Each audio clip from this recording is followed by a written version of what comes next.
Alors bonjour à tous, merci de nous rejoindre pour ce Let's Talk About IT.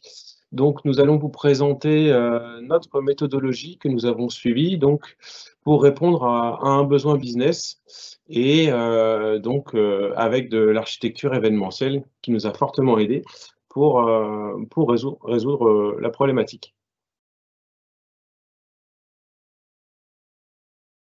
Donc nous sommes donc pour ma part, je suis Mathieu Roland, je suis leader technique et architecte donc sur le projet, donc sur l'application que nous allons vous présenter.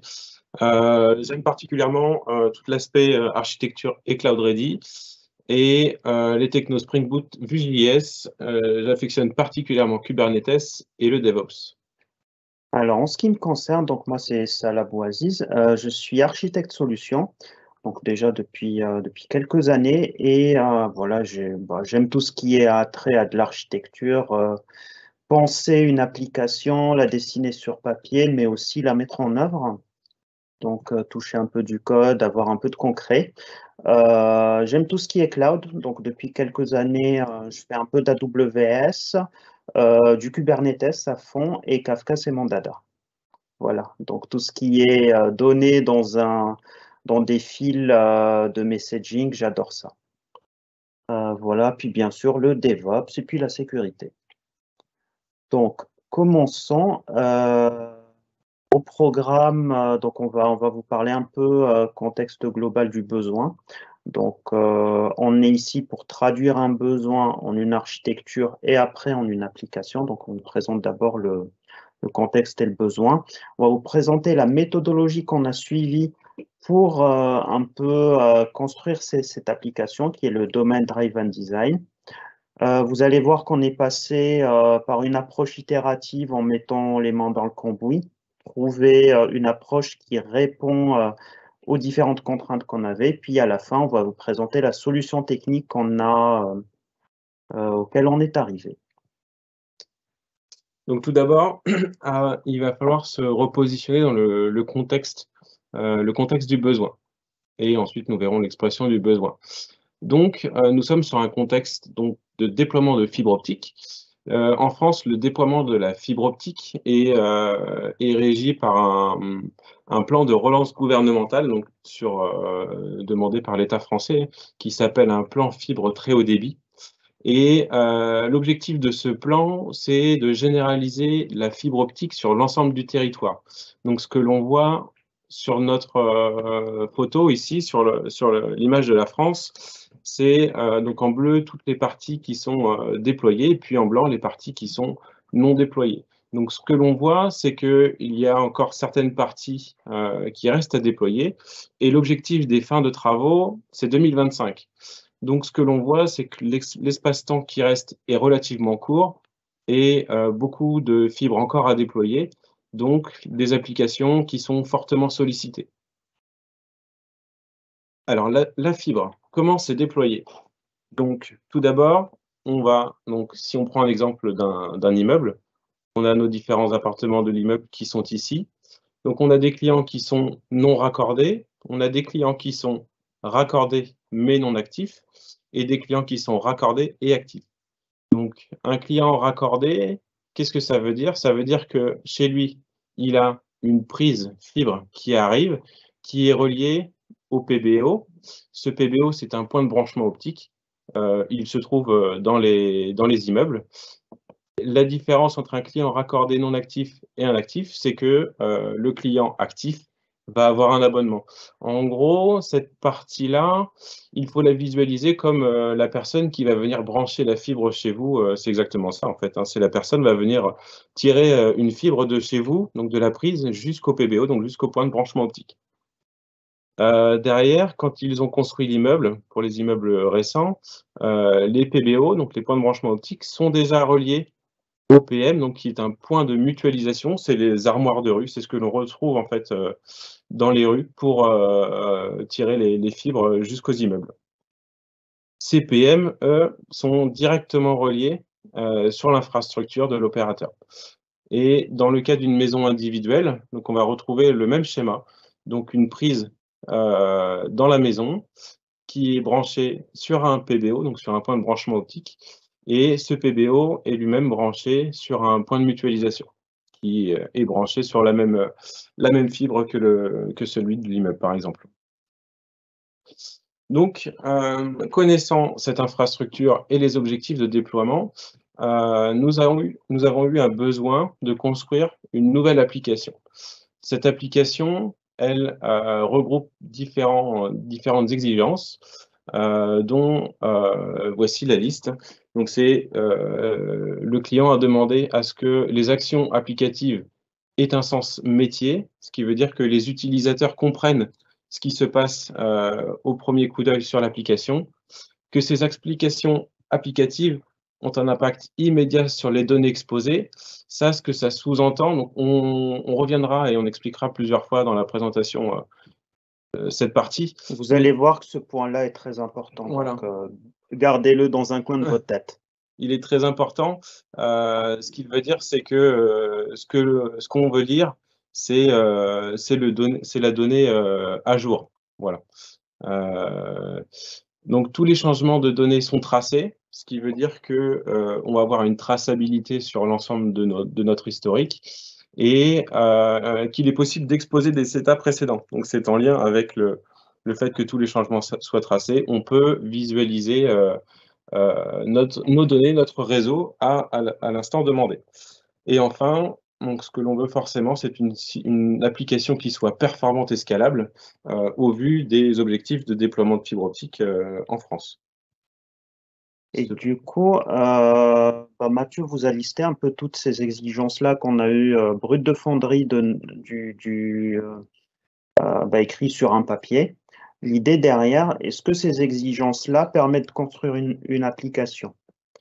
Bah, la réponse est non, parce que de ça, sortir une application qui est complète, donc il y a tout un chemin. Et c'est pour ça qu'on va vous parler de la méthodologie Domain Driven Design. Donc, Domain Driven Design, c'est quoi? Donc, comme je vous ai dit, c'est une méthodologie de conception pilotée par le besoin métier. L'objectif, c'est que on va partir du besoin métier. C'est pour ça qu'on vous a présenté un peu comment était, en tout cas, quels sont les objets manipulés par la fibre. Donc, on part du besoin métier et à partir de ce besoin métier, on va se poser plein de questions. Alors, le DD qu'on va vous présenter après. Le DDD, son principal avantage, c'est que ça sera adapté à des applications complexes, que ce soit d'un point de vue métier ou que ce soit d'un point de vue technique. Et c'est très adapté au cœur de métier. Si on est un opérateur télécom, donc du déploiement fibre, c'est du cœur de métier. Si on est un opérateur télécom, de la livraison de cartes SIM, c'est pas forcément notre cœur de métier. Donc voilà la différence. Donc pour tout ce qui est cœur de métier, on voudra quelque chose qui soit très fiable, qui soit très customisé, adapté à notre entreprise. Et le DDD, ça sert vraiment à ça. En contrepartie, par contre, le DDD, ne sera pas très utile si on a une application qui est simple. Il aura tendance à venir rajouter des couches qui vont complexifier. Ça va également dans le sens du CRUD, hein. Si on fait une application, basée sur le create, replace, update, delete, ça n'aura pas forcément de sens de chercher à faire du DDD. Également dans le cas où on a un time to market, relativement élevé, où on veut sortir quelque chose très rapidement, on va pas forcément partir sur du DDD et en complément, si on est une équipe plutôt junior, il pourra être assez difficile de le mettre en place, par les connaissances, métiers notamment qui sont, à bien maîtriser. Enfin, le DDD, ce qu'il apporte comme avantage, c'est que tout le monde va parler, le même langage. Donc on va voir, étant donné qu'on se base sur, un langage métier défini, sur les différentes étapes, donc celle-là va discuter, présenter juste après. On va tous se mettre d'accord pour parler le même langage et donc les acteurs techniques auront une bien meilleure compréhension, des, du domaine en fait, puisque l'application sera centrée sur ce domaine. Alors, comment on va construire tout ça? Donc, la première étape, et c'est très sain en général quand on a quelque chose de complexe, c'est de réunir les experts. Donc, quand je dis expert, c'est un développeur est un expert. un monsieur du marketing est un expert, un monsieur de la finance aussi si on traite des applications financières. Bref, on va réunir dans une salle ou sur une réunion Teams l'ensemble des acteurs du projet, que ce soit les développeurs, les architectes, les chefs de projet pour la partie planning et puis les responsables métiers. L'idée étant de construire un même langage. Et ça commence par quoi? Donc ça commence par, on va faire le tour de la table et on va demander à tout le monde de nous donner les événements liés à l'application. Donc un événement, c'est quoi? Un événement, c'est quelque chose qui, déjà, c'est un nom au passé qui décrit un fait métier qui impacte le système. Donc, par exemple, ici, on aura l'équipement PM a été déclaré. La localisation des équipements a été déclarée. L'équipement PBO a été déclaré. Et la fibre a été déclarée, etc., etc. Donc là, on va demander à tout le monde de nous donner ces informations-là. Et puis, on va essayer de les ordonner par le temps. Donc là, on voit bien que on commence d'abord par déclarer une localisation avant de déclarer les différents équipements qui sont dessus, avant de déclarer les fibres, pour après commencer par demander à construire des prises, construire les prises, raccorder les clients et potentiellement les résilier. Donc l'idée, c'est de construire une petite histoire temporelle. Et après, qu'est-ce qu'on va faire? Donc, on va se concentrer sur deux notions, la notion de commande et la notion d'agrégat. Donc, c'est quoi une commande? Une commande, c'est une action métier à l'origine d'un acteur. Donc, c'est un acteur qui va faire cette action métier et cette action métier aura comme conséquence de générer ces événements-là. Typiquement, là, on va retrouver un responsable de déploiement, donc c'est notre acteur, qui va déclarer la localisation de son déploiement fibre, ce qui donnera l'événement de la localisation est déclarée. Et puis, à la fin du process, un client va demander son raccordement à la fibre. Donc, ce client, potentiellement, il n'a pas de prise chez lui, donc ça va créer un événement de demande de construction de prise qui sera satisfaite par un technicien qui va venir et qui va faire le raccordement client qui consiste à construire la prise, puis après à raccorder le client. Donc voilà, l'idée, c'est vraiment de déclarer l'ensemble des acteurs et l'ensemble des actions, donc l'ensemble des commandes que vous voyez en bleu. Et tout ça va manipuler ce qu'on appelle des agrégats, c'est-à-dire des objets du domaine. Ici, ça va être les boîtiers, donc PMPPO. Donc à partir d'ici, je vais plus utiliser le mot boîtier, les localisations, les routes optiques, les prises et les clients. Donc, quand on a fait tout ça, là, si on laisse l'appli comme ça sera un gros monolithe, donc un gros composant qui fera tout. Historiquement, dans l'informatique, vaut mieux découper pour pouvoir bien dimensionner l'application. Si la partie équipement nécessite moins de ressources, il y aura moins d'instances de composants. Si la partie plutôt raccordement nécessite plus de ressources, il y aura un peu plus d'instances de composants. Donc là, l'idée, c'est voir est-ce qu'on va pouvoir délimiter des bornes pour définir des composants différents. Donc, et d'où la notion de contexte borné. Un contexte borné, en fait, ce n'est qu'une limite tangible d'un domaine fonctionnel qui garantit la transactionnalité des actions. En général, si on a une commande qui va impacter en même temps une route optique et une localisation, en fait, on évite de couper entre les deux. Là, il se trouve qu'avec ce découpage-là, les commandes sont séparées les unes les autres, et puis on arrive à avoir des composants qui sont délimités. Et à partir de ce découpage-là, en fait, on va définir, donc esquisser des premières bornes de composants. Donc là, on se retrouve avec le composant équipement et le composant raccordement. Donc, chacun a sa propre base de données. Donc, attention, les composants ou microservices doivent être ne doivent pas partager la même base de données.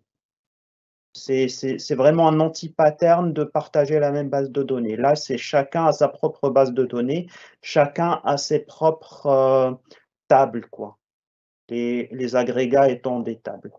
Les événements, par contre, vont pouvoir se retrouver dans une file d'événements parce que les événements, en fait, au final, on voudra les exploiter potentiellement pour les communiquer à des systèmes externes comme des systèmes d'analyse de données. Voilà. Et donc, après ce premier passage, ce que l'on voit, c'est qu'il y a encore quelques besoins qui ne sont pas encore adressés, notamment la traçabilité. Et cette traçabilité, donc, qui correspond à la consultation de l'historique et à tout le suivi des actions. Donc, si on découpe un petit peu cette partie, la traçabilité, qu'est-ce que c'est? Donc, ce qu'on voudrait savoir, c'est quel acteur ou quelle application a modifié quoi dans le référentiel. C'est d'être capable de pouvoir consulter l'état courant du référentiel et aussi de pouvoir consulter un état à un instant donné du référentiel. Donc, comme je le disais tout à l'heure, se positionner à, par exemple, il y a 2 jours et puis voir l'état du réseau, il y a 2 jours. Enfin, on a quelques contraintes techniques à prendre en compte également, qui est que la consultation, des états courants doit être synchrone. Donc ça, c'est également ce que j'avais dit tout à l'heure, donc c'était une exigence client. Et la performance de la consultation, elle doit être, acceptable, même si nous avons plusieurs millions de lignes. Et enfin, l'application doit toujours rester évolutive. Alors, en revenant à ce qu'on avait fait tout à l'heure, pour compléter ce besoin-là de consultation, on va introduire dans le DDD une nouvelle notion qui est le read model. Le read model, in fine, c'est des objets non persistés du domaine qui sont retournés lors d'une consultation. Là, typiquement, on va, suite à nos différentes commandes, on va avoir des événements. L'idée, c'est de trouver un moyen technique pour transformer ces événements, ou en tout cas exploiter ces événements, pour avoir une représentation consultable sur une IHM. Cette représentation, on n'est pas forcément obligé de la sauvegarder. C'est suivant l'implémentation qu'on va voir est-ce qu'on la sauvegarde ou pas. Et je ne sais pas si on a été très clair, mais en tout cas, ce qu'attendent les utilisateurs, c'est en même temps de pouvoir consulter leur équipement créé, mais aussi de pouvoir avoir l'image de ces équipements à n'importe quel instant.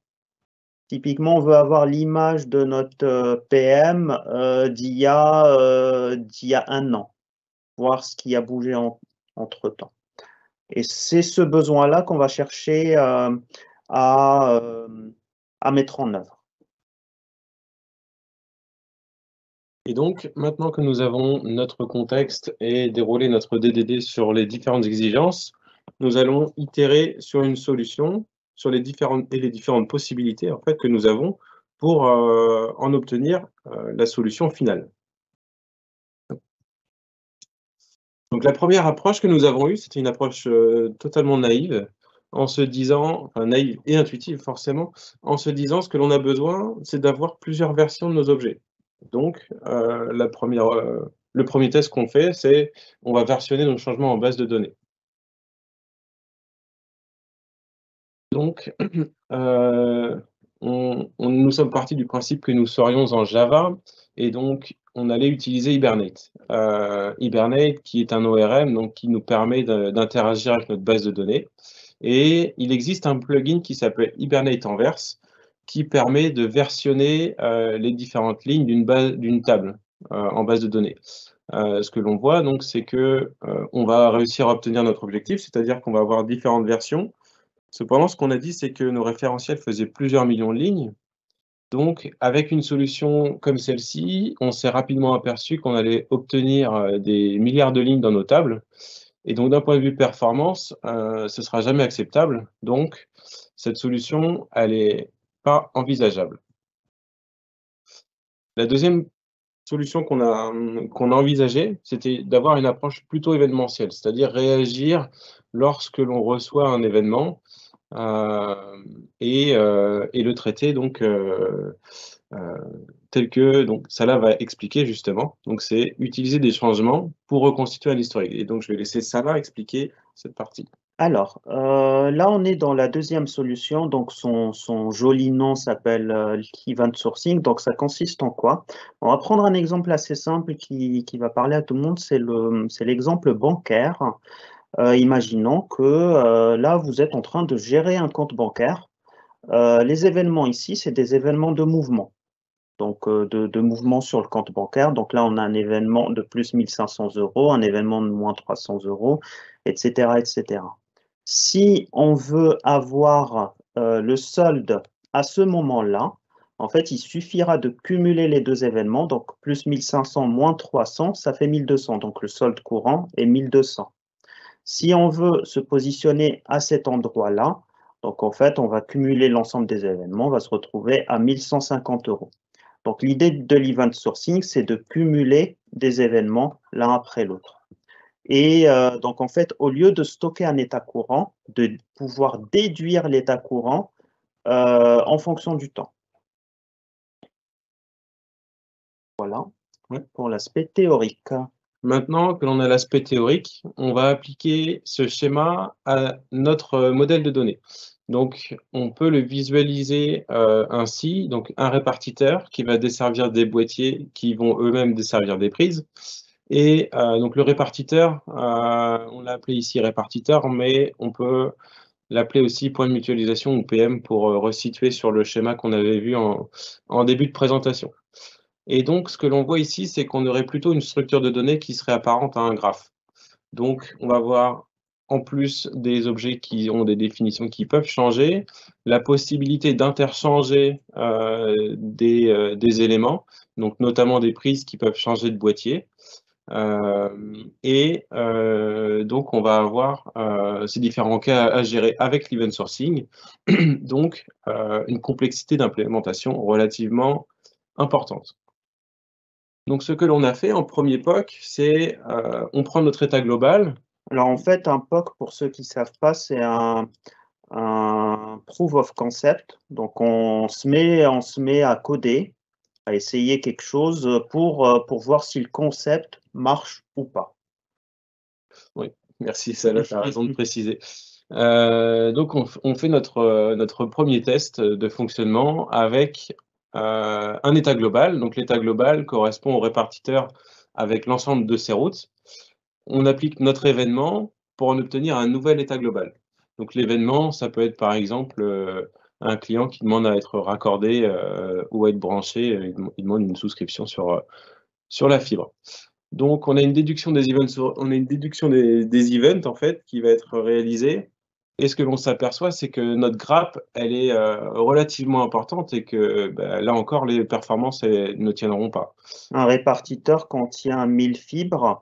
Si en fait à chaque fois on se trimballe cet état global avec les 1000 fibres et l'ensemble des différents équipements, et que pour obtenir l'image d'une prise, il faut se trimballer tout ce graphe-là, appliquer les différents événements métiers qu'il y a dessus, d'un point de vue perf, ça passera jamais, puis c'est contre-productif. Donc, on a écarté cette première solution. On a essayé, en se basant sur cette première solution, on s'est dit que en utilisant des endroits beaucoup plus locaux sur le graphe, on arriverait à diminuer en fait cet état global, à diminuer le volume de cet état global. Donc on a rajouté ça. On a localisé le point de mise à jour en fait, l'endroit où on devait faire notre mise à jour. On applique notre événement, cependant ce qu'on voit c'est que on évolue dans un graphe, donc on a besoin potentiellement de connaître le parent, l'enfant, un petit peu ce qui se passe autour. Donc on a rajouté un contexte local.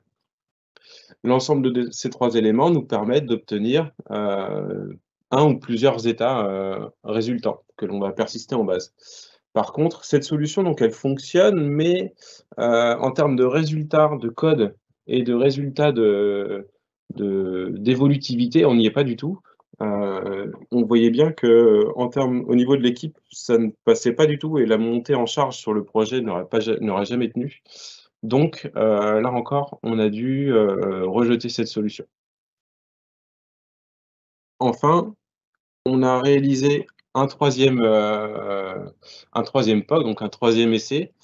Et cette fois-ci, on s'est basé sur la séparation des différentes opérations que l'on devait faire et des compromis pour s'adapter aux exigences clients. C'est donc le design pattern CQRS que l'on a utilisé. Donc c'est la séparation des actions, donc que l'on a appelé commandes, et des requêtes de visualisation des données. Et donc, je vais laisser Salah expliquer le concept. Alors, le concept, il est au final, c'est un concept assez central qui vise en fait à séparer la partie commande de la partie request, de la partie query. Les commandes, telles qu'on les a vues dans le DDD, donc arrivent au niveau du point d'entrée de l'application, seront traitées et écrites dans un event store, donc une base d'écriture, et ils seront consommés au fur et à mesure qu'ils sont arrivés, donc c'est une file en fait, par un event handler. Cette consommation, elle est en général faite en asynchrone, donc on rend la main à l'appel entrant, à l'appel qui a envoyé la commande, et on peut traiter de ce fait-là en asynchrone, avec un event handler qui, lui, va mettre à jour une base de données de lecture. Donc, en fait, les read modèles du DDD, on va les retrouver ici, et avec une partie vraiment dédiée à adresser les requêtes de lecture du client. Alors, ce pattern-là, il est intéressant parce que ça permet, d'un point de vue perf, de pouvoir vraiment, c'est le luxe en fait. On peut avoir ici 3 composants. Donc, on décide le premier composant, on peut dire, on a besoin de 3 instances. Le deuxième composant, vu que c'est de la gestion d'événements, donc avec plutôt pas mal de métiers, on va se dire, j'ai besoin de 10 instances pour tenir ma charge. Et puis, la partie read, c'est simplement de la lecture toute bête. Donc, on va mettre 2 instances. Ce pattern-là, sur le papier, il paraît très bien. Les points forts, en fait, ça nous donne une source de vérité qui sont en fait les événements. Et en plus, cette source de vérité, elle est ordonnée par le temps. On a un traitement asynchrone de cette source de vérité. Et du coup, on peut avoir une scalabilité des 3 parties indépendamment les uns des autres.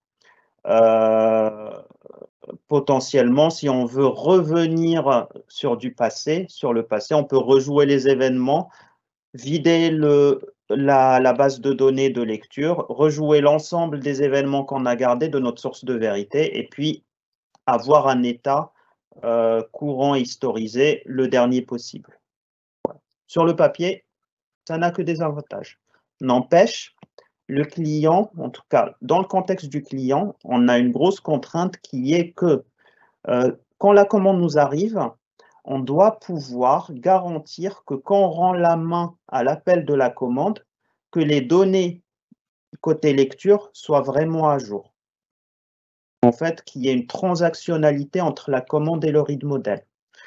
Donc, comment on va résoudre ce paradoxe? Donc, ça a donné lieu au 3e POC.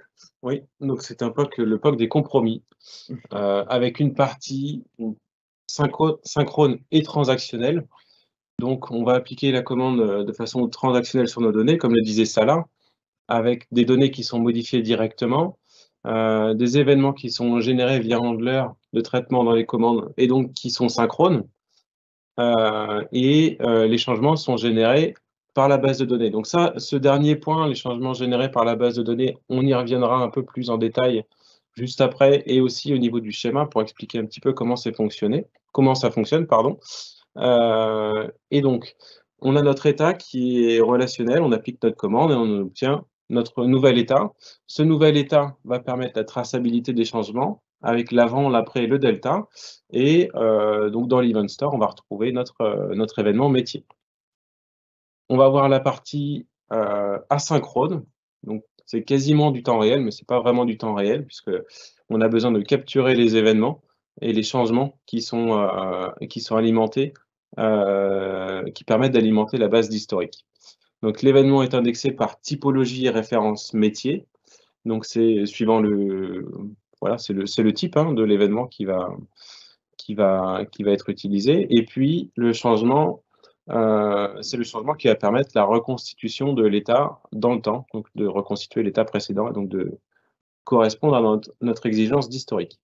Et in fine, en fait, ce qu'on a fait, c'est qu'on a traité la prise en compte des commandes avec leur read model de façon transactionnelle, sans dans la même transaction, en garantissant vraiment la transaction et du coup dans la même base de données.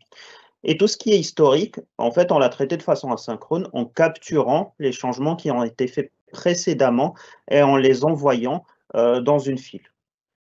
Alors, ça donne quoi tout ça sur schéma? On va essayer de faire ici, dans ce schéma-là, le parcours d'une commande et d'une request. Donc, vas-y Mathieu pour la partie transactionnelle. Tiens, je te passe le pointeur. Donc, on va avoir notre application externe ici qui va vouloir passer une commande sur notre application. Et donc, cette commande, elle va transiter donc tout d'abord par notre partie équivalent write sur le schéma qu'a présenté Salah sur le CQRS. Donc, c'est tout ce qui correspond à la logique métier. Et on va, donc, dans une seule et même transaction, persister nos agrégats, donc nos entités, et l'événement qui a engendré ce nouvel état. Et on va le persister dans notre base d'état courant. Donc là, ce que l'on voit, c'est qu'on a la partie write et la partie, donc, ce qui était appelé event handler, donc toute la partie traitement de l'événement. Le tout en synchrone, donc comme je disais, et transactionnel. Enfin, cette application externe, elle va mettre à jour, donc, dans un premier temps, notre application, et elle va vouloir faire une deuxième requête de lecture pour se mettre à jour éventuellement, ou simplement consulter les données. Donc elle va nous appeler sur notre partie lecture, et cette consultation va lire l'état courant également. Mais comme nous avons ici une partie qui est synchrone, cette lecture sera à jour des dernières commandes qui ont été exécutées précédemment. Tout à fait. Enfin, on va avoir toute cette partie déclenchement ici, que je vais laisser Salah expliquer. Donc en fait, quand cette transaction-là est committée, donc la transaction de la commande, quand elle est committée, ce qui va arriver, c'est que du coup, la base, elle va recevoir en même temps dans la même transaction les entités mises à jour, plus l'événement métier lié à ces entités, et via des triggers. Donc en fait, on va générer des changements. Donc on aura l'état avant, après et le delta entre les deux. Donc tout ça, c'est fait en JSON, donc sous format document, donc ce qui n'est pas du relationnel, ce qui permet d'avoir une flexibilité assez forte au changement de modèle de données. D'accord. Donc et via une capture de données, on va pouvoir récupérer ces changements, récupérer ces événements et les consommer par une partie plutôt orientée historique, de façon asynchrone, en stockant tout ça dans une grosse base de données partitionnée par le temps pour simplifier les lectures historisées. Donc tout ce qui est lecture historisée, le modèle de stockage, il est optimisé pour de l'historisation et ce qui fait que ça fonctionne. Le modèle de données ici et ici n'est pas du tout pareil. Donc là, en fait, avec ce découpage-là, on a optimisé les choses et puis on a vraiment séparé la partie courante, état courant, de la partie vraiment historisation. Et là, sur ce graphe, vous voyez un peu l'architecture globale, niveau plutôt instance sur Kubernetes niveau code. Donc en fait, on a deux gros microservices, donc des microservices pour gérer les équipements et un microservice pour gérer les commandes. On a instancié deux fois, donc on a instancié un aspect commande, vraiment c'est là où on gère les commandes avec le code métier qui leur sont liés. Les commandes écrivent dans les bases de données, donc chaque microservice a sa propre base de données. Et on a la partie read qui va lire dans la même base de données. Et on a fait ça via un outil qui s'appelle Azura et qui permet, à partir d'une déclaration de configuration, d'exposer un schéma soit REST, soit GraphQL. Donc voilà pour cette partie synchrone. Les changements de données sont faits via Kafka Connect. Donc suivant les plugins, on aurait pu ne pas avoir à faire de trigger. Bref, ça c'est de la technique, mais en tout cas, c'est possible de ne pas avoir recours à des triggers via un plugin Debezium Kafka Connect. Tout ça, ça génère des événements, donc les événements métiers et puis les changements qui partent sur les topics Kafka de destination et qui sont consommés par les applications d'historique pour alimenter les bases de données d'historique, qui, elles, exposent des API d'historisation pour consulter une donnée à un instant donné. Donc, on a bien sûr l'équipement et puis le raccordement. L'accès au système et tout le routage d'API est fait par une API Gateway. On s'est basé sur le service mesh Istio. Voilà. Et puis, les événements métiers transitent, partent vers des applications externes. Entre autres, c'est des applications de business intelligence, de détection de fraude, de finance, etc., etc. Donc, voilà pour cet aspect technique. Et du coup, comme retour d'expérience. Oui, donc en retour d'expérience sur la façon dont on a designé l'application, le DDD nous a permis vraiment de structurer l'application autour des besoins métiers et autour du métier. Et on le ressent réellement au niveau de la qualité des données. Enfin, les acteurs métiers, ils apprécient réellement toute la traçabilité des actions à la reconstitution de l'historique. Donc tout ce que on a pu concevoir pour donner du sens métier à nos événements, en fait, est vraiment bien perçu par les différents acteurs qui leur permettent de comprendre réellement ce qui se passe sur le réseau. Enfin, la solution finale, elle permet vraiment elle nous a vraiment permis de tenir la charge dans le sens où on avait des contraintes très fortes de mise en service et donc la scalabilité que l'on avait et la séparation de la partie état courant historique était un réel gain pour cette mise en service et les performances.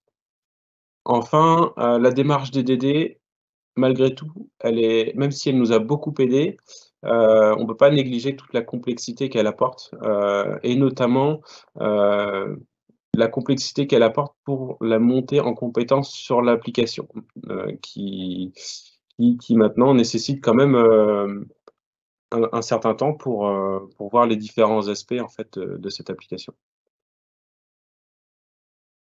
Et puis, l'application, elle est quand même, en fait, sur cet aspect-là, en général, quand on arrive sur un projet, on est habitué à créer des API qui font du POST, du GET, des API très, très REST, très crudes, très create, update, delete, etc.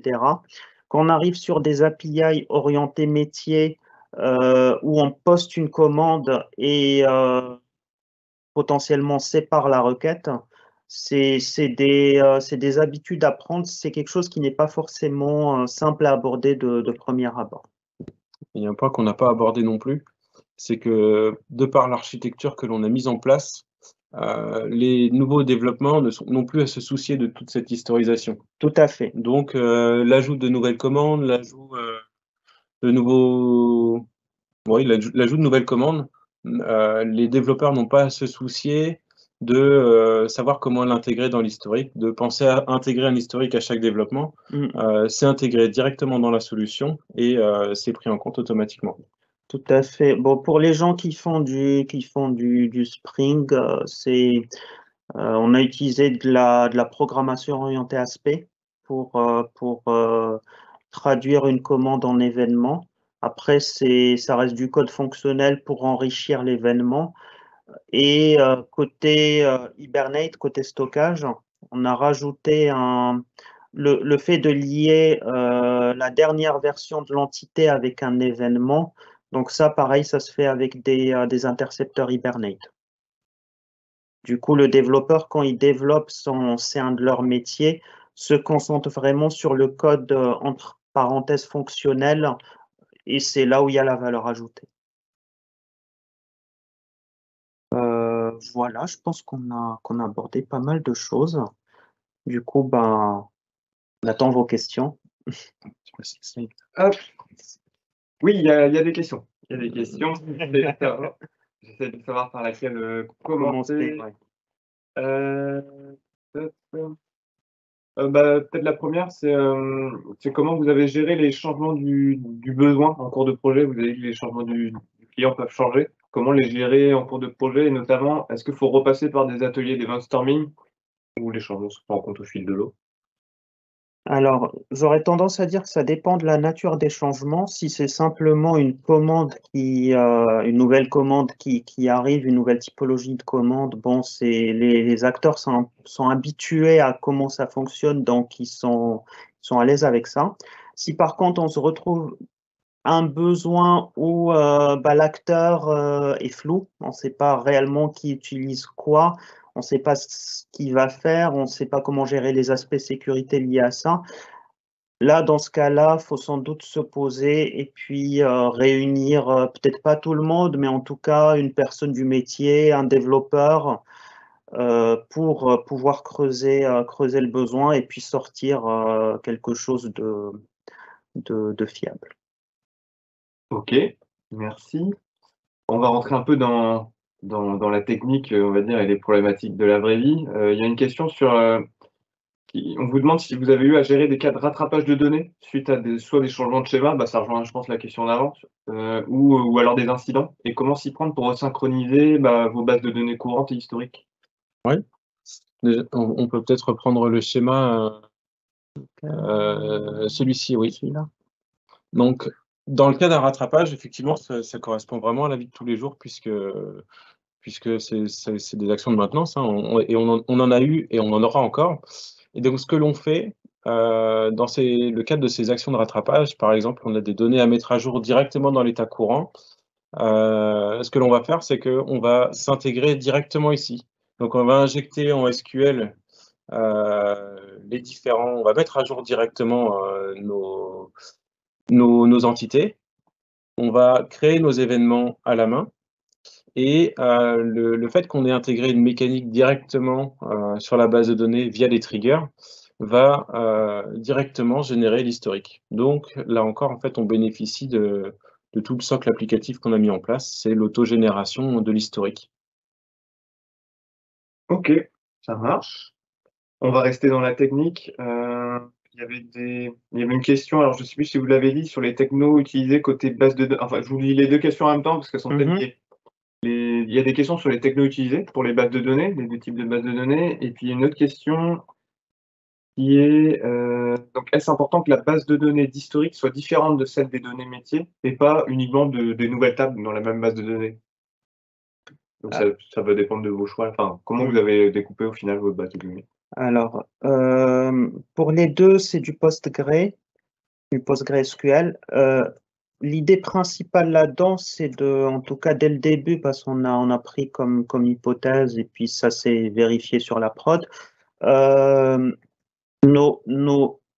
nombre de commandes est important. Donc vous avez vu avec Mathieu au début que le plan fibre, en fait, il allait y avoir de gros pics de déploiement de fibre sur les années qui viennent. Donc, ça veut dire qu'il y a beaucoup de commandes qui vont arriver peut-être de façon successive et en même temps. Donc, il faut assurer une bonne qualité de service. Il faut éviter d'avoir une base partagée. Il faut éviter, donc en tout cas, l'idée, c'était de pas surcharger la base courante, donc celle qui traite les commandes, avec de l'historique. Typiquement, une base d'historique, si en fait on fait pas attention, on peut avoir, on peut avoir une grosse montée en charge et les fesses se saturent. Donc ça potentiellement, ça plaide pour, en fait, si la base d'historique est saturée, les données en fait d'historique, ok, ils vont pas s'écrire dedans, mais ils vont rester en attente dans la file. Donc c'est pas très grave. Alors que si on a une saturation de FS sur la base courante, là on n'a plus de service. Donc vaut mieux séparer les 2 bases. Et puis aussi une base avec beaucoup de données, c'est un risque de gestion au quotidien. Vaut mieux avoir une petite base courante et une grosse base d'historique qu'on peut maintenir potentiellement en faisant une coupure de service si besoin un jour. Mais en tout cas, vraiment séparer les 2, quoi. Ouais, ok, ça marche, merci. Et puis on va lever un peu le crayon là, on remonte sur d'autres types de questions. Des questions sur la manière de documenter l'approche des DD. Alors, si je comprends bien la question, je pense que c'est, est-ce que les représentations, avec les objets, le typage des DD, c'est de la documentation finalement qui vit avec le projet? Ou est-ce que c'est du one shot, le temps de l'atelier et derrière, on décline, bah, les schémas que vous montrez là? Alors en fait, bon, j'ai fait plusieurs projets, j'ai fait quelques projets DDD. Ça dépend du contexte du projet et de la documentation qu'on veut avoir. Donc sur un des projets, effectivement, on maintient, la documentation avec les schémas DDD. Sur un autre, c'est plutôt, de la documentation fonctionnelle qui fait foi, donc ça dépend vraiment ce qu'on attend de la doc. L'avantage de la notation DDD, bah, personnellement, je la trouve très explicite. En tout cas, j'aime bien la séparation entre commande, événement et agrégat. Je trouve que c'est un bon point d'entrée dans dans une application. Je verrai ça en spécification générale. Après, on peut avoir des spécifications un peu plus fonctionnelles et très détaillées sur le traitement de chaque commande. Même en agile, ça marche bien ce genre de démarche. OK, ça marche, merci. Et puis, bah, pour finir, une question, alors vous en avez un peu parlé comme les points de vigilance sur des délais, mais une question sur la durée de montée en compétence d'un nouveau développeur par rapport à un projet plus classique. Vous disiez que c'était un peu lié à la complexité métier finalement? Oui, c'est un peu lié à la complexité métier. Alors, nous, ce que l'on a fait, c'est que l'on a mis en place des TP sur Mmh. l'application pour que, le développeur passe par les différentes couches, du modèle et puisse faire sa montée en compétences. Donc en fait, c'est le temps de complexité de ce TP qui est à prendre en compte. Contrairement à une application plus classique où c'est des choses on va vite raccrocher à des choses que l'on connaît, et où on pourra faire une formation peut-être de 2 heures, 4 heures, aux collaborateurs pour ils puissent, ensuite ils puissent, faire ses premiers développements. Donc, le quantifier, je dirais, entre 1 et 2 semaines, de montée en compétences. Ouais, tout à fait. Pour quelqu'un qui n'a jamais fait de CQRS, ouais, c'est ça, de CQRS. C'est plus comprendre la démarche et puis surtout ne pas faire du CRUD à tout va.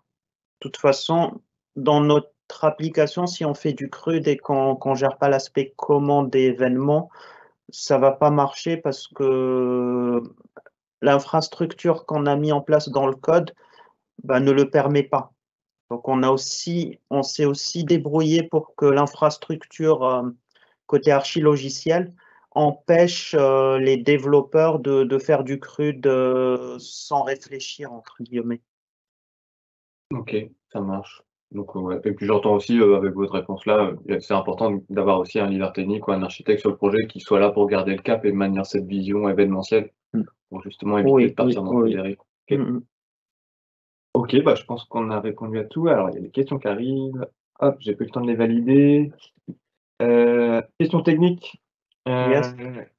Est-ce que ça a été envisagé de passer par, PostgreSQL pour le write et par une BDD non relationnelle pour le read historique? Oui, oui, c'est alors, côté historique, ce qu'on fait, en fait, c'est on utilise Postgre en mode non relationnel.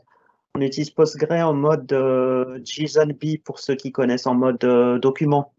Donc en fait, on utilise plutôt, Postgre déjà en mode document, un peu comme ce qu'on aurait fait avec du Mongo. Heu, Pourquoi on a pris Postgre et qu'on n'a pas pris Mongo ou quelque chose d'autre? C'est parce que côté infra, les les DBA sont en tout cas, il y a beaucoup plus de compétences pour gérer du Postgre que pour gérer, du Mongo. Le fait de demander du Postgre as a service, c'est beaucoup plus simple. Et au final, Postgre, est-ce qu'on peut dire que c'est encore une base relationnelle? Oui, c'est une base relationnelle, mais il fait plus que ça. Donc, il fait aussi du document. Et pour la partie historique, on l'utilise comme base documentaire. Ok, super intéressant. Et je regarde, il n'y a pas d'autres questions qui arrivent. Et on va terminer par une remarque que je viens de publier là. On a un commentaire, donc bravo, super clair et inspirant. Donc, Parfait, merci. Merci. Je vous laisse conclure et puis on va se quitter. Oui, eh bien, merci à tous de nous avoir écoutés. Merci à tous aussi pour vos questions et on se retrouvera une prochaine fois autour du prochain Let's Talk. Bonne journée à tous. Yes, bonne journée. Au revoir.